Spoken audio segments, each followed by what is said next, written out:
ఇంటర్వ్యూకి వెళ్లిన ఈ డెలివరీ అమ్మాయిని ఇంటర్వ్యూ చేసే స్టాఫ్ కావాలనే ఇబ్బంది పెడతారు. దీనితో ఈమె బాధగా బయటికి వస్తూ ఉండగా తన భర్త అయిన ఈ కంపెనీ ఓనర్ అక్కడికి వస్తాడు.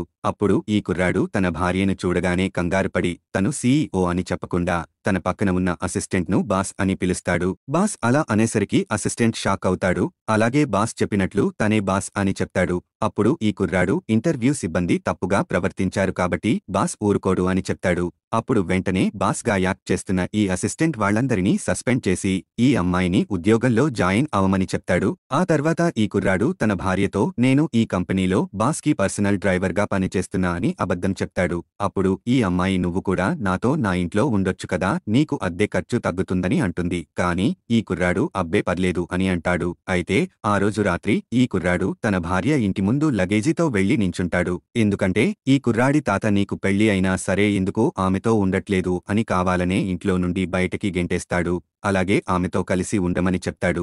అప్పుడు ఈ కుర్రాడు ఇవేమీ తన భార్యతో చెప్పకుండా నాకు అద్దె కట్టడానికి డబ్బులు లేక ఇంటి ఓనర్ బయటకి గెంటేశాడు. కొన్ని రోజులు నేను నీ దగ్గర ఉండొచ్చా అని అంటాడు. ఆ రోజు ఈ అమ్మాయి తన భర్తకు ఆహారం వండి పెడుతుంది. అలాగే తెల్లవారు జామున డెలివరీ ఆర్డర్ రావడంతో ఈ కుర్రాడిని జతకి తీసుకుని డెలివరీ ఇవ్వడానికి వెళుతుంది. అప్పుడు ఈ కుర్రాడు పనిమీద తన భార్యకి ఉన్న శ్రద్ధ చూసి ఇతడికి ఈమెపై మంచి అభిప్రాయం ఏర్పడుతుంది. తర్వాత పార్ట్ కావాలంటే వీడియో లైక్ చేసి పార్ట్ 4 అని కామెంట్ చేయండి.